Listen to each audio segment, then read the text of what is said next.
Les petits détails des plus grands films, bienvenue dans Aviez-vous remarqué ? Il a marqué le cinéma des années 90 dès son premier film Reservoir Dogs, a remporté la Palme d'Or avec Pulp Fiction en 1994 et a continué sa carrière de film culte en film culte. Cinéphile invétéré, obsédé de pop culture, Quentin Tarantino a su s'élever au rang de véritable rockstar du cinéma. S'il est particulièrement célèbre pour faire 10 références à la minute, c'est de ses caméos que nous allons parler aujourd'hui, puisque le réalisateur se plaît à apparaître dans ses films et ceux des autres dès qu'il en a une petite occasion. Le réalisateur n'a pas hésité à se mettre devant la caméra dès ses débuts, puisqu'à 20 ans, il jouait dans Lovebirds in Bondage, un court qu'il a co-réalisé avec Scott McGill et que ce dernier a fini par brûler tellement il était mauvais. Tarantino jouait également dans son premier long, À jamais, resté inachevé.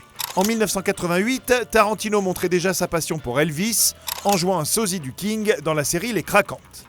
Il a joué plus tard un employé d'asile dans Eddie Presley, un film justement sur un sosie d'Elvis. En 1991, il jouait Mr. White aux côtés de Steve Buscemi dans son court-métrage Reservoir Dogs, qui a servi de démo pour produire son premier chef-d'œuvre, dans lequel il jouait cette fois-ci le petit rôle de Mr. Brown. Dans Pulp Fiction, on l'a vu en peignoir dans le rôle de Jimmy, un homme dont le principal souci n'était pas le café dans sa cuisine, mais le cadavre dans son garage. Et la même année, il fait un caméo dans Sleep With Me, où il récite son monologue culte sur le sous-texte homosexuel de Top Gun, ainsi que dans Somebody to Love, où il joue un barman face à Harvey Keitel. En 1995, il apparaît dans la sitcom All American Girl, il joue l'un des rôles principaux du film Destiny Turns on the Radio, raconte une bonne blague dans Desperado de son ami Robert Rodriguez, avec qui il co-réalise Groom Service, dans lequel il se réserve le rôle principal de son segment The Man from Hollywood, aux côtés de Tim Roth et de Bruce Willis. Et les plus mélomanes auront également pu le reconnaître dans un surprenant clip de Leonard Cohen. 96 marque l'année de l'un de ses rôles les plus marquants, celui du braqueur Richard Gecko aux côtés d'un génial George Clooney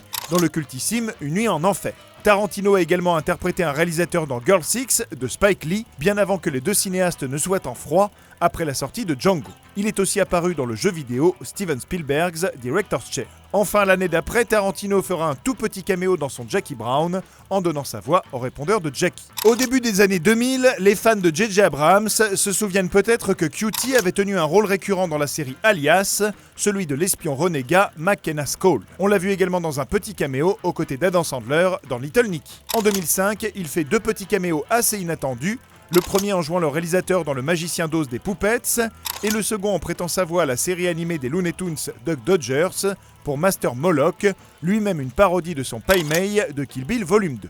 Dans Grindhouse, co-réalisé avec Rodriguez, il apparaît successivement en barman nommé Warren dans Boulevard de la Mort, puis en atroce soldat violeur dans Planète Terreur, l'occasion pour Rose McGowan de montrer comment elle s'occupe de ces hommes-là. On l'a aussi vu dans le rôle de Piringo dans Sukiyaki Western Django de Takashi Miike, et entendu brièvement en tant que présentateur dans Diary of the Dead de Romero. Dans son Inglourious Basterds, il apparaît en nazi qui se fait scalper par Brad Pitt et ses hommes, puis de dos en soldat américain dans le film La fierté de la nation, réalisé pour la petite histoire par son compère Eli Roth. Double caméo également dans Django, où il y joue un employé particulièrement raciste des mines qui rachète Django, mais également l'un des membres du Ku Klux Klan nommé Robert dans l'hilarante scène où il ne voit rien avec leur sac sur la tête. Enfin, on a pu le voir dans son propre rôle dans Broadway Therapy de Peter Bogdanovich, avant d'entendre sa voix comme narrateur de son dernier film en date, Les 8 salopards.